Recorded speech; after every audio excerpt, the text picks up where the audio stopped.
قال قد أجيبت دعوتكما فاستقيما ولا تتبعان سبيل الذين لا يعلمون.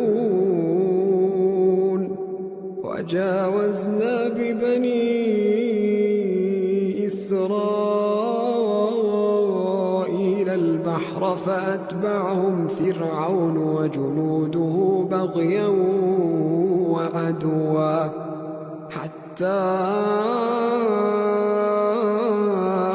إذا أدركه الغرق قال آمنت